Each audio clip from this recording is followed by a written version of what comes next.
Quand on pense à la Corée du Sud, on pense souvent au drama, à la K-pop, au café ultra stylé ou encore à la nourriture de rue. Mais il y a une question qui revient constamment. Est-ce que la Corée est moins chère que la France ? Parce que sur internet, on entend tout et son contraire. Certaines personnes disent qu'elles vivent mieux en Corée avec moins d'argent, d'autres expliquent que Séoul est devenue tellement chère qu'elle rivalise avec Paris. Alors aujourd'hui, on va répondre à cette question de la façon la plus honnête possible. Je vais comparer le logement, les transports, la nourriture, les restaurants, les cafés, les sorties et même les traditions de consommation. Et surtout, je vais vous montrer ce qui est vraiment moins cher et ce qui coûte parfois plus cher qu'en France.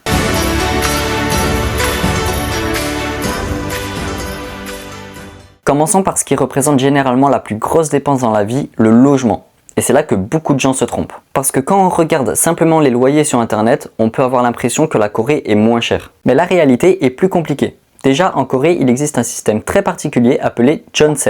En gros, au lieu de payer un loyer tous les mois, certaines personnes déposent une somme énorme au propriétaire. Parfois, plusieurs dizaines de milliers d'euros. Et en échange, elles payent très peu de loyer. C'est un système quasiment inexistant en France. Pour les étrangers, on utilise plus souvent le système classique, dépôt de garantie plus loyer mensuel. Dans Séoul, un petit studio peut coûter jusqu'à 5 à 900 euros par mois selon le quartier. Gangnam, Hongdae ou Songsu peuvent devenir très chers. Et depuis quelques années, les prix ont beaucoup augmenté. Donc contrairement à l'image que certaines personnes ont, vivre dans le centre de Séoul n'est pas forcément moins cher que vivre dans certaines villes françaises. Par contre, dès qu'on s'éloigne du centre, les prix deviennent plus raisonnables. Donc pour le logement, la Corée n'est pas automatiquement moins chère. Surtout à Séoul. Par contre, là où la Corée détruit littéralement la France, c'est les transports. Et surtout le métro. Le métro à Séoul est probablement l'un des meilleurs au monde. Il est propre, rapide, ultra ponctuel, climatisé et surtout ridiculement peu cher. Un trajet de métro coûte environ 1500 won, soit à peu près 1 euro.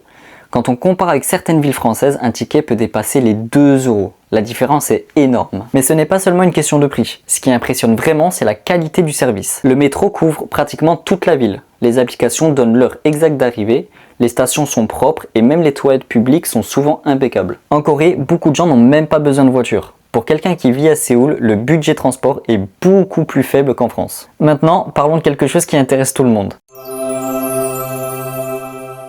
Et là encore, la réponse est compliquée, parce que certains produits coûtent moins cher et d'autres beaucoup plus cher. Par exemple, les repas au restaurant sont souvent très abordables. Un repas simple peut coûter entre 5 et 8 euros, parfois même moins.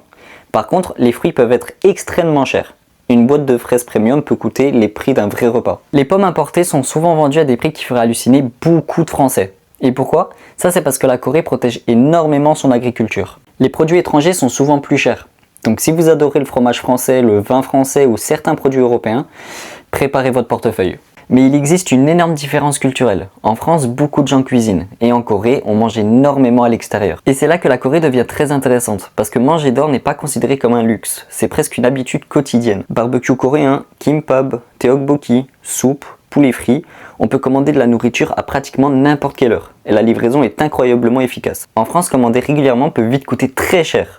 En Corée, beaucoup de personnes le font plusieurs fois par semaine. Il y a aussi quelque chose qui choque souvent les Français, les convenience stores. CU, JS25, 7-Eleven, Imart24, ces magasins sont partout, vraiment partout.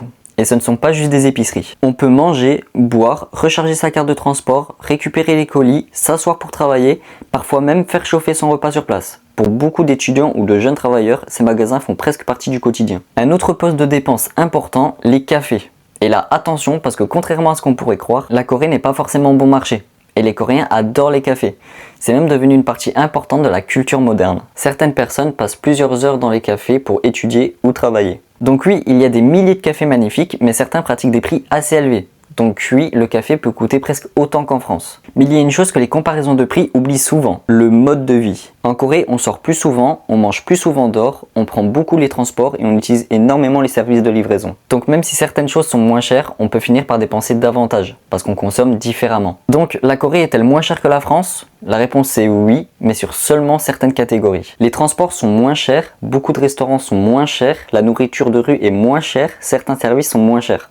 Par contre, les logements à Séoul peuvent coûter très cher, les fruits sont souvent plus chers, les produits importés coûtent beaucoup plus cher et certains cafés rivalisent avec les prix français. Donc au final, la vraie question n'est pas seulement de savoir si la Corée est moins chère, mais plutôt quel mode de vie vous voulez avoir en Corée. Parce que selon votre façon de vivre, vous pouvez dépenser la moitié qu'en France ou quasiment la même chose. Donc si la vidéo vous a plu, n'hésitez pas à lâcher un like, à me le dire en commentaire, à vous abonner si ce n'est pas encore fait et n'hésitez pas à rejoindre le groupe Discord qui se trouve en description et moi je vous dis à plus pour une prochaine vidéo.